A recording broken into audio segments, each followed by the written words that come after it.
सम्राट अशोक 8 पिताश्री बिंदुसार की आज्ञा के अनुसार अशोक अवंती की राजधानी उज्जैनी जाने निकल पड़ा। उस दिन सायंकाल मार्ग मध्य के विदिशा की घाटियों में ठहर गया। प्रातःकाल जब प्रकृति के सौंदर्य को निहारता हुआ जाने लगा, तब अगाध में गिरने ही वाला था तो शाक्यनायक की पुत्री विदिशा ने उसकी रक्षा की। उस दिन रात को 2 युवतियां भी पकड़ी गईं, जो अशोक की हत्या में विफल हुई। अपराधिनी युवतियों के सामने ही यश उनके साथ आए पुरुषों को तरह तरह से सताने लगा, उन्हें मारने पीटने लगा। बाद उसने उन स्त्रियों से कहा, तुम दोनों युवराज को मारने आईं। इस अपराध के लिए तुम्हें मृत्यु दंड मिलेगा। तुम मृत्यु से बच नहीं सकती। मरने के पहले ही सही सच बताओ। कम से कम नरक में तुम्हें कम यातनाएं सहनी पड़ेगी। नर्तकियां घबराती हुई एक दूसरे को देखने लगीं। उनमें से एक नर्तकी ने कहा, महोदय, हम पर दया कीजिए। हम नरक से नहीं डरती क्योंकि हमने उसे कभी देखा नहीं, किंतु आपकी ये प्रताड़नाएं सही नहीं जा रही हैं। हम मौत से डरती हैं। हम पर हिंसा करके हमें मार डालेंगे तो इससे आपको कुछ उपलब्ध होने वाला नहीं है। हमें जीवित रखेंगे तो हो सकता है भविष्य में हम आपके काम आएं। सच क्या है, अब हम बता देंगी। पहले बताओ कि सच क्या है, फिर तुम्हारी मौत और जिंदगी के बारे में युवराज निर्णय सुनाएंगे। यश ने कहा, राजधानी पाटलिपुत्र से ही हम युवराज का पीछा करती आईं। हम नर्तकियां हैं। जो धन देते हैं उनके कहे अनुसार करना हमारा पेशा है। जिन्होंने हमें युवराज का अंत कर देने के लिए भेजा वे अवश्य ही उनके शत्रु हैं, किंतु हम युवराज के शत्रु नहीं हैं। एक नर्तकी ने दीन स्वर में कहा, धन देकर युवराज के किन शत्रुओं ने तुम्हें भेजा? यश ने कठोर स्वर में पूछा। पहले वचन दीजिए कि हमें प्राण भिक्षा मिलेगी, नर्तकी ने विनती की। शर्तें नहीं, पहले सच बताओ, नहीं तो मार डालूंगा, कर्कश स्वर में यश ने पूछा। महाशय, युवराज की हत्या करने के लिए हमें भेजने वाले कोई और नहीं हैं। बिंदुसार के ज्येष्ठ पुत्र और होने वाले राजा सुषेम ही हैं। नर्तकी ने कहा। यह सुनते ही अशोक पड़ाव से बाहर आया। उसने पूछा कि क्या यह सच है? 100% सच है युवराज, कहकर नर्तकी ने सुस्पष्ट बताया कि वे राजमंदिर में कैसे और कब बुलाई गईं।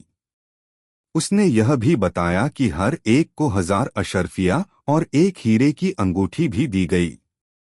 उसने कहा कि उन्हें आश्वासन दिया गया है कि कार्य सफल हो, विजय प्राप्त करें तो उन्हें और धन दिया जाएगा।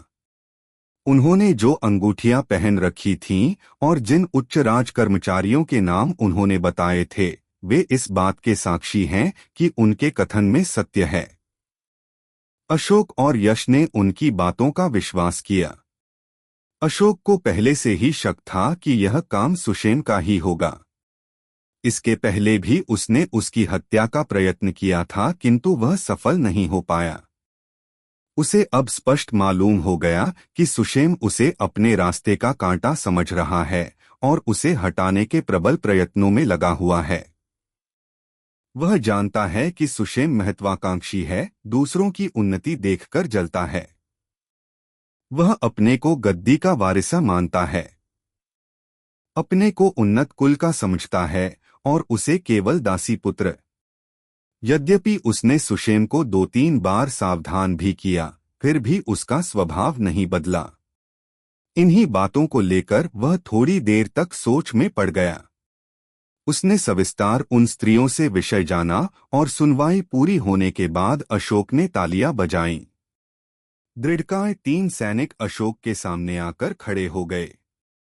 उन सबने अशोक को सादर प्रणाम किया। इन्हें यहां से ले जाकर वहीं भेजिए जहां इन्हें जाना है, अशोक ने आज्ञा दी। नर्तकियों ने सविनय पूछा, प्रभु, हमें कहां भेज रहे हैं? जहां तुम मुझे भेजना चाहती थी, अशोक ने कहा। नहीं नहीं, हमें मत मारिए, कहती हुई वे नर्तकियां जोर जोर से विलाप करने लगीं।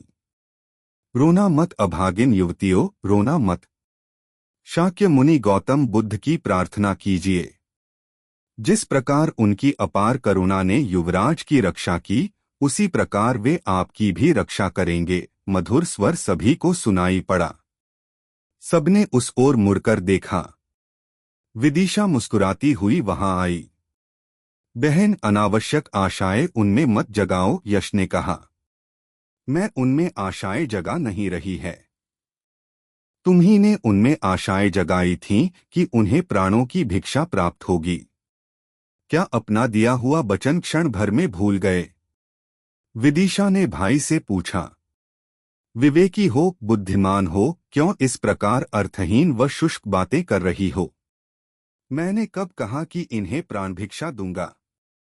असल में प्राण भिक्षा देने का मुझे क्या हक है? यश ने कटुता भरे स्वर में पूछा। तुम्ही ने यह कहकर इन्हें सावधान किया था कि सच बोलो, नहीं तो मार डालूंगा। इस बात का यही अर्थ हुआ न कि सच बोला जाए तो वे मारी नहीं जाएंगी। अब अपने वचन से कैसे मुकर सकते हो? विदिशा ने गंभीर स्वर में प्रश्न किया। अद्भुत, कहते हुए तालियां बजाते हुए अशोक ने यश से कहा। मित्र, तुम बहुत बड़े भाग्यवान हो जिसे ऐसी कुशाग्र बुद्धि की बहन मिली। यश अवाक रह गया। उसे इस बात पर आश्चर्य हुआ कि युवराज अशोक बहन विदिशा का समर्थन कर रहे हैं, उसके तर्क से सहमत हैं। विदिशा आनंद से एक क्षण भर के लिए हक्की बक्की रह गई। विदिशा की बातें सुनते ही नर्तकियों की आंखें कृतज्ञता भाव से भर आईं। यश ने अपने को संभालते हुए अशोक से पूछा, युवराज, क्या आप सचमुच चाहते हैं कि ये धोखेबाज नर्तकियां छोड़ दी जाएं? विदिशा जो चाहती हैं वही होगा। हमें उनकी बात माननी ही पड़ेगी, किंतु इसके लिए उन्हें दाम चुकाना होगा। कहते हुए अशोक ने विदिशा को देखा। मेरी शक्ति के बाहर न हो तो अवश्य चुकाऊंगी युवराज। कहिए, वह दाम क्या है? विदिशा ने पूछा। वह दाम आप ही चुका सकती हैं। बहुत ही मूल्यवान है। मैं कह नहीं पा रहा है। थोड़ी देर रुककर फिर अशोक ने कहा, यह बात मैं आपके भाई यश को बताऊंगा। अब यश को यह जानने में देर नहीं लगी कि युवराज उसकी बहन विदिशा से प्रेम कर रहे हैं। अपने हृदय की बात उसके समक्ष बताने में सकुचा रहे हैं। मन ही मन वह भी बहुत ही हर्षित हुआ। मुस्कुराते हुए बहन को देखा। वह सिर झुकाकर वहां से चली गई। अशोक ने आज्ञा दी कि नर्तकियों और कैदी पुरुषों को दूर ले जाया जाए। युवराज अशोक अपनी पुत्री से विवाह करना चाहते हैं। यश से यह जानकर शाक्य नायक और उसकी पानी को पहले विश्वास ही नहीं हुआ। आनंद व आश्चर्य में डूबे वे दोनों थोड़ी देर तक मौन रह गए। मुंह से बात ही नहीं निकली। यश ने कहा, युवराज अशोक उच्च वंश के हैं। सभी राजकुमारों की तरह वे भी महत्वाकांक्षी हैं और अधिकार के प्रति प्रीति है। किंतु सबका कहना है कि वे उन्नत स्वभाव के तथा कोमल हृदय के हैं। मेरा भी यही अभिप्राय है। सुसंपन्न अवंती राज्य के राजप्रतिनिधि बनने वाले हैं। उस पद को शीघ्र ही स्वीकार करने वाले हैं। उनसे विवाह हो जाए तो हमारी विदिशा का रानी बन जाना निश्चित है। वहां तभी आई विदिशा ने कहा, बहन के बारे में क्या तुम्हारी यही राय है? तुमने मेरे बारे में इतना ही समझा और जाना।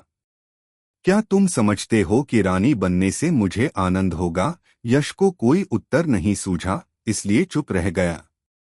पर उसने बाद हंसकर कहा, ओ बहन, कौन ऐसा भाई होगा जो अपनी बहन को रानी होती हुई देखकर खुश नहीं होगा? इसमें गलती ही क्या है? बताओ तो सही, युवराज के प्रस्ताव को स्वीकार करने से तुम क्यों सकुचा रही हो? मैं तुम्हारा मनोभाव समझ नहीं पाया। विदिशा की मां ने कहा, पुत्र, पहले मुझे विश्वास ही नहीं हुआ कि युवराज सचमुच हमारी पुत्री से विवाह करने की इच्छा रखते हैं। मेरा तो पक्का विश्वास है कि हमारी पुत्री कोई साधारण कन्या नहीं है। घटी घटनाओं का अवलोकन करते हुए मुझे लगता है कि इन घटनाओं के पीछे दैव निर्णय है। युवराज को हमारे ही गांव में क्यों ठहरना चाहिए? अगाध में गिरते समय उन्हें बचाने के लिए हमारी पुत्री को किन्होंने वहां भेजा? अशोक की हत्या के षड्यंत्रकारी तुम दोनों को कैसे दिखाई पड़े? क्या यह सब कुछ विचित्र नहीं लगता? क्या नहीं लगता कि इन सब के पीछे किसी अदृश्य शक्ति का हाथ है? अब तक मौन विदिशा के पिता ने कहा, मुझे लगता है कि मेरी पुत्री का जीवन युवराज के जीवन से जुड़ा हुआ है। नहीं तो क्या एक ही रात और एक ही दिन में युवराज को मरने से 2 बार बचा पाती? उनकी बातें सुनकर विदिशा की आंखों से आंसू बह पड़े। चुपचाप वह भवन से बाहर आई और हाथ जोड़कर आकाश की ओर देखती हुई बोली, तथागत बुद्ध, यह कैसी परीक्षा है? व्याकुल व आंदोलित इस मानसिक स्थिति से निकलने का मार्ग दिखाओ। मेरी तो इच्छा है कि मैं सन्यासिनी बनूं और तुम्हारे दशी मार्ग पर चलकर निर्वाण प्राप्त करूं। पद या ऐहिक सुखों के प्रति मेरा कोई लगाव नहीं है। मैं असमंजस स्थिति में फंस गई हूं। मुझे ऐसी डोलायमान स्थिति का सामना क्यों करना पड़ रहा है? यों उसने प्रार्थना की। इसके बाद यश के पास जाकर विदिशा ने कहा, मैं निर्णय नहीं कर पा रही हूं कि अच्छा क्या है और बुरा क्या है।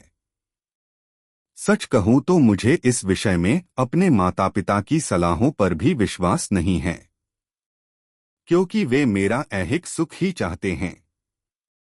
कोई भी माँ बाप यही चाहेगे कि उनकी पुत्री का विवाह योग्य व्यक्ति से हो। उनकी इच्छा जब पूर्ण होती हो तब वे बहुत ही आनंदित होते हैं और समझते हैं कि उनका कर्तव्य पूरा हो गया, भगवान उन पर दयालु हैं। इस विषय में मुझे सही सलाह देने वाले व्यक्ति एक ही हैं और वे हैं गुरुदेव उपगुप्त। यश ने कहा, ठीक है, उनकी सलाह लो। उसके माता पिता ने भी पुत्री की इच्छा स्वीकार की। मालूम हुआ कि उपगुप्त दूसरे ही दिन विदिशा आने वाले हैं। यश द्वारा विदिशा का अभिप्राय अशोक को ज्ञात हुआ। उसने तब तक प्रतीक्षा करने का निश्चय किया। प्रातःकाल ही विदिशा अपने माता पिता व भाई के साथ विहार गई, जहां उपगुप्त ठहरे थे। माता पिता व यश विहार के बाहर ही रुक गए। विदिशा मात्र गुरु उपगुप्त से मिलने विहार के अंदर गई। थोड़ी देर बाद विदिशा बाहर आई। उसका वदन गंभीर था। उसके मुख से कोई भी भाव व्यक्त नहीं हो रहा था। उसके गंभीर मुख को देखकर कोई यह नहीं कह सकता कि गुरु उपगुप्त ने उसे क्या उपदेश दिया। बड़ी उत्कंठा से सब उसे देखने लगे। उसने पेड़ के तले खड़े अशोक को देखकर भाई यश से कहा, जो हमारे निकट आना चाहते हैं वे दूर क्यों खड़े हैं? यश का चेहरा खुशी से खिल उठा। वह दौड़ा दौड़ा गया और अशोक को अपने मां बाप के पास ले आया। युवराज, गुरुदेव ने आपके प्रस्ताव को स्वीकार करने की अनुमति दी, किंतु मेरी एक विनती है। बुद्ध के दिखाए धर्म मार्ग पर चलने के लिए मुझे आपका सहयोग और स्वीकृति चाहिए, विदिशा ने प्रशांत कंठ स्वर में कहा। विदिशा की विनती को हृदयपूर्वक स्वीकार कर रहा है, अशोक ने हर्ष विभोर हो कहा। कृतज्ञ है। गुरुदेव का विश्वास है कि आपसे मेरा विवाह तथागत को स्वीकार है। अपने गुरु के प्रति मेरा अपार विश्वास है। उनकी सलाह का पालन करने के लिए सन्नद्ध हैं, कहकर विदिशा ने मां बाप को, अशोक को, यश को झुककर नमस्कार किया। विवाह की अनुमति मांगते हुए अशोक और शाक्यनायक ने बिंदुसार को एक दूत के द्वारा खत भेजे, परंतु वे खत बिंदुसार तक नहीं पहुंचे। सुशेष के एक मित्र ने दूत को भारी रकम दी और उन खतों को जला दिया। सुषेण के मित्रों ने एक ऐसा पत्र तैयार करवाया जिसमें लिखा गया कि राजा बिंदुसार इस विवाह के लिए पूर्ण रूप से सहमत हैं।